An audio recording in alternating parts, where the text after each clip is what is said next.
and tell somebody Jesus mission movement. போய் சொல்லுங்கள் இயேசுவை அர்ப்பணி இயக்கம். யார் நமது காரியமாய் போவான் அறுப்பு மிகுதி. என் இந்தியா என் தேவாதி தேவனுக்கே என்ற தாகத் தேடலுடன் தேடி அலைவோரின் எழுச்சிச் சங்கமமே போய் சொல்லுங்கள் அருட்பணி இயக்கமாகும். Go and tell somebody. அலுவலக முகவரி Go and tell somebody missionary movement. Plot number 81 Bharati Nagar 5 KTC Nagar North Tirunelveli 627011. Cell 9941 24213.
பாலனை கண்ட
அதிசயராகம் ஆர்ப்பரிப்போடே தூதரின் கூட்டம் அவர் பாட்டினிலே ஒரு அதிசயம் அது தெரிந்திடுதே புது ரகசியம் உலகில் வந்தார் மேசியா, மேசியா, மேசியா, மேசியா.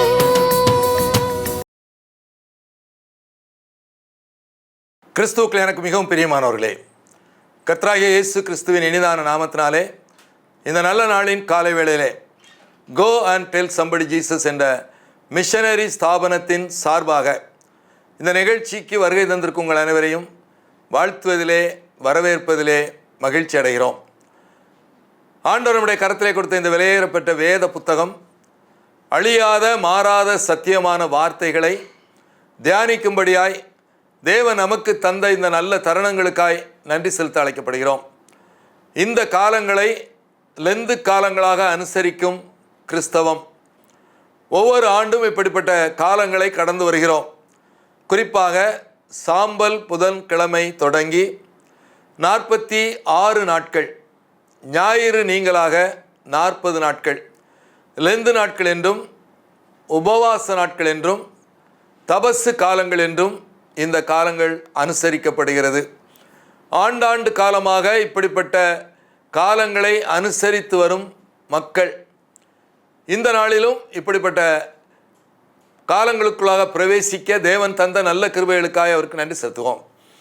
உபவாச நாட்கள் கிறிஸ்தவருடைய வாழ்க்கையிலே துளிர் விடும் காலங்கள் என்று அழைக்கப்படுகிறது. ஒரு மரமானது துளிர்விடும் காலத்துக்குள்ளாக பிரவேசிக்க வேண்டுமானால் அது ஒரு இலை உதிர் காலத்தை கடந்து வந்தாக வேண்டும். இலை உதிர் காலத்தை சந்திக்காத எந்த மரமும் துளிர்விடும் காலத்துக்குள்ளாக பிரவேசிக்க முடியாது. அதாவது தன்னிலே காணப்படும் பழுப்பான காய்ந்த இலைகளை உதிர்த்துவிட்டு ஒரு நாளிலே மொட்டையாய் யாரும் பார்க்க விரும்பாத ஒரு கோலத்திலே மரம் நிற்கும். அதன் பின்பாக மாத்திரமே அந்த மரம் துளிர் விட ஆரம்பிக்கும். துளிர் விடும் பொழுது அழகான இளம் பச்சை நிறத்திலே இலைகள் துளிர்க்க ஆரம்பிக்கும். பார்ப்பதற்கே மிக அழகாய். நாட்கள் செல்ல செல்ல கிளையாய், பூவாய், பிஞ்சாய், காயாய், கனி கொடுக்கும் மரமாய் அது நிற்கும். அதுபோலத்தான் கிறிஸ்தவருடைய வாழ்க்கையிலும் இந்த காலங்களை துளிர்விடும் காலங்கள் என்று அழைக்கிறார்கள். அப்படி கிறிஸ்தவ வாழ்க்கையிலே துளிர்விட வேண்டுமானால் கிறிஸ்தவர்களாக ஒவ்வொருவரும் எப்படி மரம் இலை உதிர் காலத்தை கடந்து வந்து துளிர்விடும் காலத்துக்குள்ளாக பிரவேசிக்கிறதோ அதை போலவே ஒரு இலை உதிர் காலத்தை நாம் கடந்து வந்தாக வேண்டும். கிறிஸ்தவருடைய வாழ்க்கையிலே இலை உதிர் காலம் என்பது தங்களிலே காணப்படும் ஆண்டவருக்கு பிரியமில்லாத காரியங்களை ஒவ்வொன்றாய் களைந்து எரிந்து ஒரு நாளிலே மொட்டையாக நிற்கும் அனுபவம் வேண்டும். நம்மிலே காணப்படும் ஆண்டவருக்கு பிரியமில்லாத காரியங்களை உதறி தள்ளிவிட்டு உதிர்த்துவிட்டு மொட்டையாக நின்றால் அதன் பின்பாக நம்மிலே துளிர்விடும் காலத்தை ஆண்டவர் அனுமதிக்கிறார். அவருக்கென்று துளிர்விட்டு ஒரு நாளிலே நிறைவான ருசியான கனிகளை கொடுக்கும் மரமாய் நாம் மாற ஆண்டவர் எதிர்பார்க்கிறார். இந்த காலங்கள் அதற்காக பயன்படுத்தப்பட வேண்டும் என்று எதிர்பார்க்கிறார். எனவே இந்த காலங்களிலே தனிநபராய் என்னிலே காணப்படும் ஆண்டவருக்கு பிரியமில்லாத காரியங்களை ஒவ்வொன்றாய் நான் களைந்து எடுக்க வேண்டும். உயிர்த்தெழுந்த பண்டிகை நாளை நான் காணும் பொழுது திரும்பி பார்த்து ஆண்டவருக்கு நன்றி சொல்ல வேண்டும். சாம்பல் புதன்கிழமையில் இருந்த நான் ஈஸ்டர் பண்டிகையாகிய இன்று எத்தனை மாறி உள்ளேன், என்னிலே எத்தனை மாற்றங்களுக்கு ஆண்டவர் எனக்கு பலன் தந்திருக்கிறார், உதவி செய்திருக்கிறார் என்று உயிர்த்தெழுந்த பண்டிகை நாளிலே ஆண்டவருக்கு நன்றி செலுத்தினால் மாத்திரமே செலவிடப்படும் இந்த 46 நாட்கள், ஞாயிறு நீங்களாக 40 நாட்கள் ஒரு அர்த்தமுள்ள லெந்து காலங்களாய் இருக்கும். அப்படி இல்லாவிட்டால் இத்தனை ஆண்டு காலமும் இந்த காலங்கள் எப்படி செலவிடப்பட்டதோ அப்படியே இந்த ஆண்டும் வீணாய் கழிந்து போகும். எனவே எச்சரிக்கையாய், ஜாக்கிரதையாய், கவனமாய் இந்த நாட்களை பயன்படுத்தி நம்மிலே காணப்படும் ஆண்டவருக்கு பிரியமில்லாத காரியங்களை ஒவ்வொன்றாய் எடுத்துப்படுவோம். ஒரு நாளிலே ஆண்டவருக்கென்று துளிர் விட்டு கனி கொடுக்க ஆயத்தமாய் நிற்கவும் தேவன் நம்மை பயன்படுத்த வேண்டும்.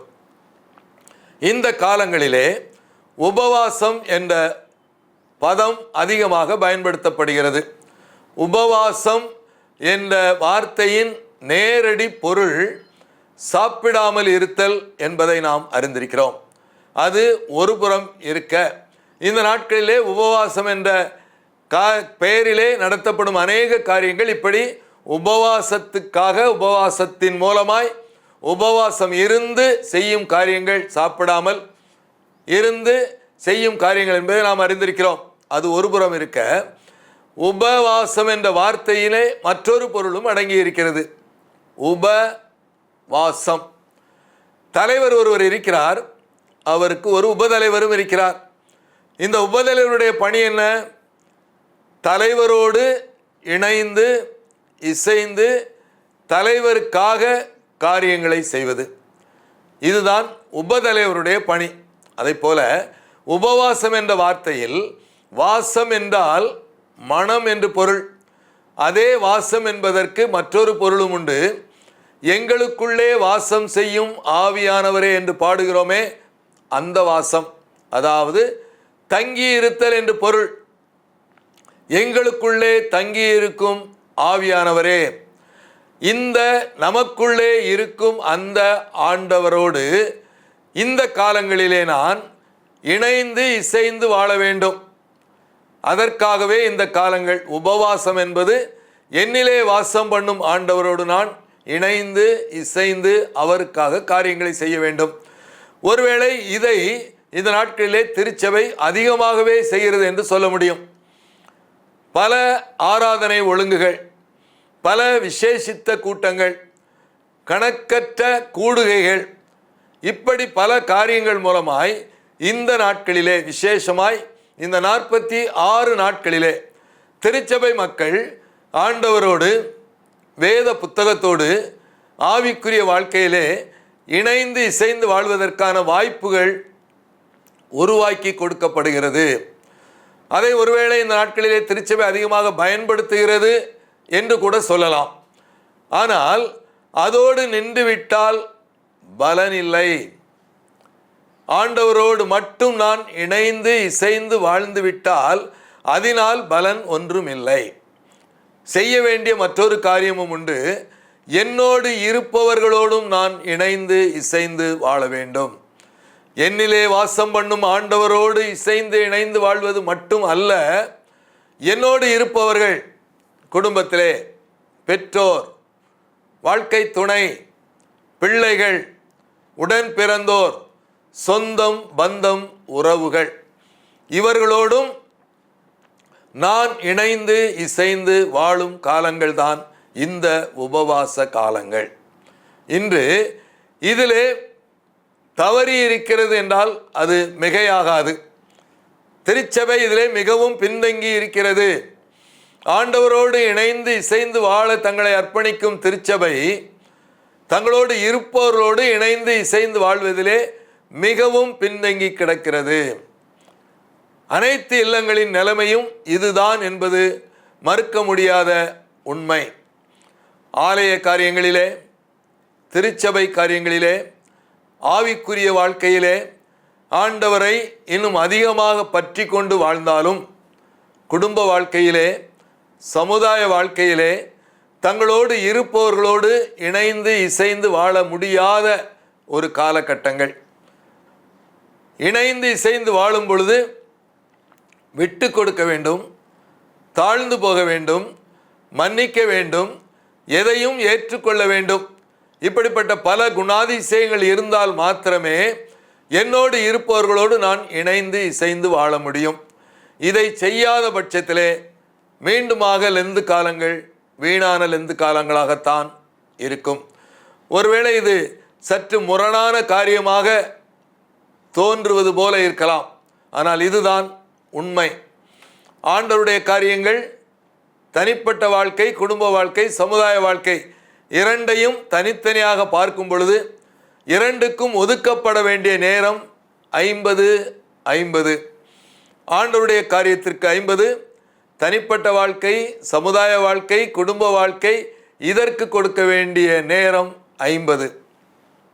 இதிலே ஆண்டவருக்கு கொடுக்க வேண்டிய நேரம் 50லிருந்து 45-40 குறைந்து, குடும்பத்திற்கும் பணிக்கும் சமுதாயத்திற்கும் கொடுக்கும் நேரம் 50லிருந்து 55-60 உயர்ந்தால் ஆண்டவர் சந்தோஷப்படுவார்.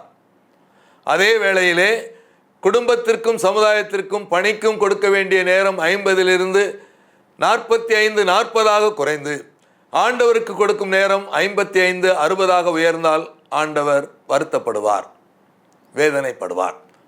எனவே ஆண்டவருக்கும் குடும்பத்திற்கும் சமுதாயத்திற்கும் சம நேரம் கொடுக்கலாம். சொல்லப்போனால் என்னோடு இருப்பவர்களுக்காக நான் இணைந்து இசைந்து வாழ்வதிலே ஆண்டவருக்கு கொடுக்கும் நேரத்தை குறைத்து இதை அதிகரித்தால் கூட ஆண்டவர் வருத்தப்படுவதில்லை, சந்தோஷப்படுவார் என்று நாம் பார்க்கிறோம். இந்த காலங்களிலே உபவாசம் எப்படி இருக்க வேண்டும் என்று வேத வசனத்தின் அடிப்படையிலே பார்க்க நாம் அழைக்கப்படுகிறோம்.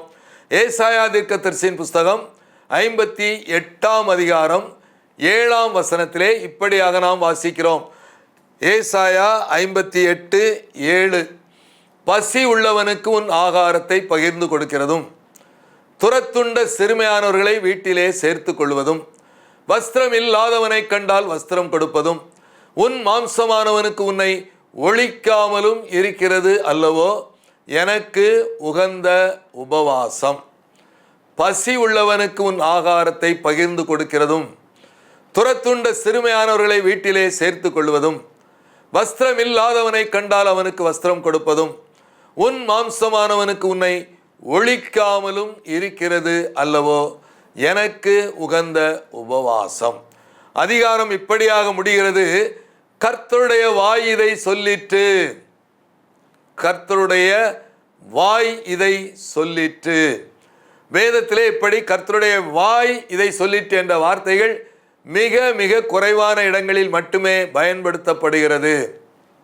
எனவே கர்த்தர் சொல்லுகிறார், வார்த்தை சொல்லுகிறது, ஆண்டவர் போதித்தார் என்ற பல காரியங்களை காட்டிலும் கர்த்தருடைய வாய் இதை சொல்லிற்று என்ற வார்த்தையிலே ஆணித்தரமான அழுத்தமான காரியங்கள் புதைந்து கிடப்பதை பார்க்கிறோம். எனவே எனக்கு உகந்த உபவாசம் என்று கர்த்தருடைய வாய் சொல்லிட்டு ஆண்டவருக்கு உகந்த உபவாசம். இத்தனை ஆண்டுகால தபசு நாட்களை செலவிட்ட திருச்சபை மக்கள் எத்தனை பேர் தைரியமாக சொல்ல முடியும், கடந்த ஆண்டிலே நான் ஆண்டவருக்கு உகந்த உபவாசம் இருந்தேன், சொல்லப்பட்ட வேத வசனத்தின்படி எனக்கு உகந்த உபவாசம் என்று ஆண்டவருடைய வாய் சொல்லியபடி ஒரு உபவாசத்தை எத்தனை பேர் கடைபிடித்தோம்? மிக மிக குறைவான எண்ணிக்கையில் மாத்திரமே வசனத்திற்கு தங்களை அர்ப்பணித்து வசனம் சொல்லும் பாதையில் தங்களுடைய காரியங்களை நடத்தி கொண்டிருக்கிறார்கள். பெரும்பான்மை கிறிஸ்தவர்கள் இன்று வசனத்தின் அடிப்படையிலே செயல்படவில்லை. குறிப்பாக இந்த லெந்து காலங்களிலே, உபவாச நாட்களிலே ஆண்டவருக்கு உகந்த உபவாசம் இருக்கவில்லை. ஏன்? எழுதப்பட்டபடி பசி உள்ளவனுக்கு உன் ஆகாரத்தை பகிர்ந்து கொடு, துரத்துண்ட சிறுமையானவர்களை வீட்டிலே சேர்த்துக்கொள், வஸ்திரம் இல்லாதவனை கண்டால் அவனுக்கு வஸ்திரம் கொடு, உன் மாம்சமானவனுக்கு உன்னை ஒழிக்காதே. இந்த காரியங்களை செய்தால் அது ஆண்டவருக்கு உகந்த உபவாசம். இன்று திருச்சபைகள் இந்த 46 நாட்களை வித்தியாசமாக பல கோணங்களிலே, பல வகைகளிலே, பல விதங்களிலே அனுசரிப்பதை பார்க்கிறோம். விசேஷித்த கூட்டங்கள், ஆவிக்குரிய கூட்டங்கள், கன்வென்ஷன் கூட்டங்கள், உபவாச கூடுகைகள், குடும்ப கூடுகைகள், மாநாடுகள், முப்பெரும் விழாக்கள் என்று கணக்கற்ற காரியங்கள் நடத்தப்படுகிறது. ஆனால் ஆண்டவருக்கு உகந்த உபவாசம் என்று சொல்லப்படும் இந்த 4 காரியங்களை எத்தனை திருச்சபைகள், எத்தனை திருச்சபை மக்கள் தங்களுடைய இந்த லெந்து காலங்களிலே செய்கிறார்கள்? மிகப்பெரிய கேள்விக்குரியது. பதில் என்ன என்பதை நாமே அறிந்திருக்கிறோம். பசி உள்ளவனுக்கு உன் ஆகாரத்தை பகிர்ந்து கொடுத்தால் மட்டும்தான் அது ஆண்டவருக்கு உகந்த உபவாசமாய் இருக்கும். பகிர்ந்து கொடுக்க வேண்டும், பிச்சை போடுவது அல்ல, தாராளமாய் கொடுப்பது என்று வேதவசனம் தெளிவாய் நமக்கு சொல்கிறது. பசி உள்ளவனுக்கு உன் ஆகாரத்தை பகிர்ந்து கொடு. ஆண்டவருடைய 2வது வருகையின் போது என்ன நடக்கும் என்று வேதம் சொல்லுகிறது? மனுஷகுமாரன் எக்கால சத்தத்தோடும் தூதர் கூட்டத்தோடும் வந்து இறங்குவார். ஜனங்களை வெள்ளாடுகளையும் செம்மறி ஆடுகளையும் பிரிப்பது போல பிரித்துவிட்டு வலதுபுறத்தில் நிற்பவர்களை பார்த்து, வாருங்கள் என் பிதாவினால் ஆசீர்வதிக்கப்பட்டவர்களே, உலகம் உண்டானது முதல் உங்களுக்காக ஆயத்தம் பண்ணப்பட்ட நித்திய ராஜ்யத்தை சுதந்தரித்துக் கொள்ளுங்கள். நான் பசியாயிருந்தேன், எனக்கு போஜனம் கொடுத்தீர்கள். நான் தாகமாயிருந்தேன், என் தாகத்தை தீர்த்தீர்கள். நான் வஸ்திரமில்லாதிருந்தேன், எனக்கு வஸ்திரம் கொடுத்தீர்கள். நான் அந்நியனாயிருந்தேன், என்னை சேர்த்து கொண்டீர்கள். நான் காவலில் இருந்தேன், என்னை காண வந்தீர்கள். நான் வியாதியாயிருந்தேன், என்னை விசாரிக்க வந்தீர்கள். அப்பொழுது நீதிமான்கள் ஆண்டவரை பார்த்து, எப்பொழுது ஆண்டவரே நாங்கள் உம்மை பசி உள்ளவராக கண்டு உமக்கு ஆகாரம் கொடுத்தோம் என்று கேட்பார்கள். ஆண்டவர் பதில் சொல்வார், மிகவும் சிறியவராகிய என் சகோதரராகிய இவர்களில் ஒருவருக்கு நீங்கள் எதை செய்தீர்களோ அதை எனக்கே செய்தீர்கள். நித்திய ராஜ்யத்தை சுதந்தரித்துக் கொள்ளுங்கள். இடதுபுறத்தில் இருப்பவர்களை பார்த்து, பிசாசுக்காகவும் அவனுடைய தூதனுக்காகவும் ஆயத்தம் பண்ணப்பட்ட நித்திய அக்கினியிலே போங்கள் என்பார். அப்பொழுது அவர்கள் கேட்பார்கள், எங்களுக்கு ஏயா நித்திய அக்கினி? நாங்கள் என்னையா தவறு செய்தோம்? ஆண்டவர் பதில் சொல்வார், நான் பசியாயிருந்தேன், நீங்கள் எனக்கு போஜனம் கொடுக்கவில்லை. அப்பொழுது அவர்கள் கேட்பார்கள், எப்பொழுது ஆண்டவரே நாங்கள் உம்மை பசி உள்ளவராக கண்டு உமக்கு ஆகாரம் கொடுக்காமல் இருந்தோம்? மீண்டும் அதே பதில்தான், மிகவும் சிறியவராகிய என் சகோதரராகிய இவர்களில் ஒருவருக்கு நீங்கள் எதை செய்யாதிருந்தீர்களோ அதை எனக்கே செய்யவில்லை, நித்திய அக்கினியிலே போங்கள் என்பார். இதுதான் ஆண்டவருடைய 2வது வருகையின் போது நடக்கப் போவதாக, நடக்க இருப்பதாக நம் கரத்தில் உள்ள வேதம் சொல்லுகிறது. அழியாத சத்தியமான வார்த்தை சொல்லுகிறது. ஆண்டவர் வேற ஒன்றையும் கேட்க மாட்டார். நான் பசியாயிருந்தேன், எனக்கு உணவு கொடுத்தீர்களா? கண் முன்பாக இருக்கும் ஏழை எளியவர்களுக்கு கொடுக்கும் உணவு ஆண்டவருக்கே கொடுக்கும் உணவு. ஏழைக்கு இறங்குகிறவன் கர்த்தருக்கு கடன் கொடுக்கிறான். இன்று என்னவெல்லாமோ செய்யும் திருச்சபை மக்கள் இதை எந்த அளவுக்கு செய்திருக்கிறார்கள், செய்து கொண்டு இருக்கிறார்கள். இதுவே ஆண்டவருக்கு உகந்த உபவாசம் என்று தெளிவாய் எழுதப்பட்ட போதிலும் ஆண்டவருக்கு உகந்த உபவாசம் இருப்பதை தவிர்த்து மற்ற அனைத்து காரியங்களையும் செய்வதிலே முழு நேரத்தையும் பணத்தையும் தாளந்துகளையும் செலவிட்டு கொண்டிருக்கும் மிகப்பெரிய கூட்டம். இவ்விதமாய் மனுஷர் உங்கள் நற்கிரியைகளை கண்டு பரலோகத்தில் இருக்கிற தேவனை மகிமைப்படுத்தும்படி உங்கள் வெளிச்சம் அவர்களுக்கு முன்பாக பிரகாசிக்க கடவது. உன்னதத்தில் இருக்கிற தேவனுக்கு எப்பொழுது மகிமை உண்டாகும்? நம்மை சுற்றி வாழும் மக்கள் நம்மிலே நற்கிரியைகளை காணும் பொழுது. வேறு எதன் மூலமாகவும் உன்னதத்தில் இருக்கிற தேவனுக்கு மகிமை உண்டாகாது. நம்மை சுற்றி வாழும் மக்கள் நம்மிலே நற்கிரியைகளை காணும் பொழுது மட்டுமே. கிரியை இல்லாத விசுவாசம் செத்ததாய் இருப்பது போல கிரியை இல்லாத அன்பு கூறுதலும் செத்ததாய் தான் இருக்கும். கிரியை இல்லாத பண்டிகை ஆசரிப்புகளும் செத்ததாய் தான் இருக்கும். எனவே இந்த காலங்கள், உபவாச நாட்கள், ஆண்டவருக்கு உகந்த உபவாசம் இருக்க வேண்டுமானால் பசி உள்ளவனுக்கு உன் ஆகாரத்தை பகிர்ந்து கொடுக்க வேண்டும். யோவான் ஞானஸ்நானம் கொடுக்கும் பொழுது மக்கள் அவனிடம் வந்தார்கள். அப்பொழுது ஞானஸ்நான வேளையிலே யோவான் சொன்னது, கோடரியானது மரத்தின் வேறு அருகே வைக்கப்பட்டுள்ளது, நல்ல கனி கொடாத மரமெல்லாம் வெட்டுண்டு அக்கினியிலே போடப்படும் என்று சொன்ன பொழுது ஜனங்கள் கேட்டார்கள், நீங்கள் சொல்றது எங்களுக்கு ஒன்றும் புரியலை, அப்படியானால் நாங்கள் என்ன செய்ய வேண்டும்? மரம் சொல்றீங்க, கோடரிங்க, வெட்டப்படுங்க, ஒன்றும் தெரியல, எங்களுக்கு தேவை, நாங்கள் என்ன செய்ய வேண்டும்? அப்படியானால் நாங்கள் என்ன செய்ய வேண்டும் என்று ஜனங்கள் யோவானை கேட்டார்கள். யோவான் பதில் சொன்னான், 2 அங்கிகளை உடையவன் ஒன்றை பிறனுக்கு கொடுக்க கடவன், ஆகாரத்தை உடையவனும் அப்படியே செய்ய கடவன். மனம் திரும்ப வேண்டிய அவசியம், மனம் திரும்ப வேண்டிய காலங்கள், மனம் திரும்புதலை வெளிக்காட்டும் விதமே பிறருக்கு கொடுப்பதுதான் என்று வேதம் தெளிவாய் சொல்லுகிறது. கொடுப்பது ஒருவேளை ஆண்டவருக்கு தசமபாகம் 10 மட்டுமே, ஏழை எளியவர்களுக்கு 50%, 2 கேட்பதற்கு சற்று கடினமாக வித்தியாசமானதாக இருக்கலாம். ஆனால் வேதத்தில் எழுதப்பட்ட உண்மை இது. பிறனுக்கு ஏழை எளியவர்கள் கொடுக்க வேண்டியது 50% கொடுக்க முடியும், சாத்தியமே. அதைத்தான் ஆண்டவர் தமக்கு உகந்த உபவாசம் என்று சொல்கிறார். பசி உள்ளவனுக்கு உன் ஆகாரத்தை பகிர்ந்து கொடுக்கிறதும், வஸ்திரம் இல்லாதவனை கண்டால் அவனுக்கு வஸ்திரம் கொடுப்பதும். இன்று நல்ல உடை உடுத்தாத எத்தனை பேர், தன்னுடைய பிள்ளைகளை பள்ளிக்கு அனுப்பும் எத்தனை பெற்றோர் நல்ல யூனிஃபார்ம் போட முடியாம பிள்ளைகளை அனுப்புவதை பார்க்கிறோம்.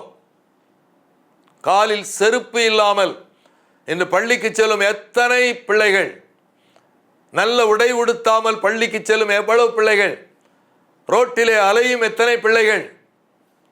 இல்லங்களிலே நம்முடைய பிள்ளைகளுக்கு இருக்கும் ஆடையின் அளவு என்ன, எண்ணிக்கை என்ன, எத்தனை விலை உயர்ந்த ஆடைகள் வீணாய் பயன்படுத்தப்படாமல் பீரோவை நிறைத்து கொண்டு இருக்கும் அத்தனை வீடுகளிலும் எத்தனை பேர் வஸ்திரம் இல்லாதவர்களுக்கு வஸ்திரம் கொடுத்து விட்டோம்? எத்தனை பேர் இதை யோசித்து தேவையுள்ள மக்களுக்கு தாராளமாய் உதவிக்கரம் நீட்டிவிட்டோம்? இந்த உபவாச காலங்கள் ஆண்டவருக்கு உகந்த உபவாச காலங்களாக இருக்க வேண்டுமானால் கொடுக்க வேண்டும். அதோடு நிறுத்திவிட்டாலும் பலனில்லை. வசனம் இப்படியாக முடிகிறது, உன் மாம்சமானவனுக்கு உன்னை ஒழிக்காதே, உன் மாம்சமானவனுக்கு உன்னை ஒழிக்காதே. உன் சொந்தம், உன் உறவுகள், உன்னோடு பிறந்தவர்கள், உன் பெற்றோர், உன் சகோதர சகோதரிகள், இவர்களிலே குறைவோடு இருப்பவருடைய குறைவை சந்திக்க வேண்டும், சந்தித்து தான் தீர வேண்டும். உன்னிடத்தில் நீ அன்பு கூறுவது போல பிறனிடத்திலும் அன்பு கூறுவாய் என்ற ஒரே வார்த்தையிலே நியாயப்பிரமாணம் முழுவதும் அடங்கி இருந்தாலும் சம்பந்தமே இல்லாத கூட நீங்கள் நேசித்து விடலாம். ஆனால் சொந்த பந்தங்களை இன்று நேசிப்பது மிக மிக குறைந்து விட்டது. சொந்த பந்தங்களிலே தேவையோடு இருக்கும் மக்களுடைய தேவைகளை சந்திக்க வேண்டும் என்று இந்த பகுதி நிறைவு பெறுகிறது. ஆண்டவருக்கு உகந்த உபவாசம் இருக்க வேண்டுமானால் பசி உள்ளவனுக்கு உன் ஆகாரத்தை பகிர்ந்து கொடு, வஸ்திரம் இல்லாதவனை கண்டால் அவனுக்கு வஸ்திரம் கொடு, உன் சொந்த பந்தம் உறவுகளுக்கு உன்னை மறைக்காதே, ஓடி ஒழிக்காதே, அவருடைய தேவைகளை சந்திக்க வேண்டும் என்று வேதம் சொல்லுகிறது. இப்படியாக வேதத்திலே எழுதப்பட்டபடி ஆண்டவருக்கு உகந்த உபவாசத்தை இந்த உபவாச காலங்களிலே நாம் கடைபிடிப்பதன் மூலம் ஒரு அர்த்தமுள்ள லெந்து காலங்களை அனுசரித்து அதன் மூலமாய் என்னுடைய வாழ்க்கையிலே ஒரு இலையுதிர் காலத்தை தாண்டி ஒரு துளிர்விடும் காலத்துக்குள்ளாக நான் பிரவேசிப்பேன் என்ற நிச்சயத்தோடு இந்த காலங்களுக்குள்ளாக பிரவேசிப்போம். கண்களை மூடி ஜெபிப்போம். அன்பின் பரலோக பிதாவே, புதிய நாளுக்காக நன்றி செலுத்துகிறோம். நீர் எங்களுடைய கருத்திலே கொடுத்த இந்த விலையேறப்பட்ட வேத புத்தகத்தின் சத்திய வசனத்தின் மூலமாய் அனுசரிக்கப்பட வேண்டிய லெந்து காலங்கள் வேத வசனத்தின்படி அனுசரிக்கப்பட நீர் எங்களுக்கு பலன் தர வேண்டும் என்று ஜெபிக்கிறோம். நல்ல தீர்மானம் எடுத்த தீர்மானத்திலே ஜீவனுள்ள கால பரியந்தம் நிலைத்திருக்க என் தேவன் நீர் உதவி செய்ய வேண்டும் என்று அடியேன் ஜெபிக்கிறேன். உம்முடைய ஊழியக்காரனாய் உம்முடைய நாமத்தினாலே உம்முடைய வார்த்தைகளை கேட்டுக்கொண்டிருக்கும் உம்முடைய பிள்ளைகளை வாழ்த்துகிறேன், ஆசீர்வதிக்கிறேன். உம்முடைய பாதுகாப்பிற்கும் பராமரிப்பிற்கும் வழிநடத்துதலுக்கும் சித்தத்திற்கும் ஆளுகைக்கும் உடைய பிள்ளைகளை அர்ப்பணிக்கிறோம். இயேசு கிறிஸ்துவின் மூலமாய் வேண்டிக் கொள்கிறோம் பிதாவே. ஆமென்.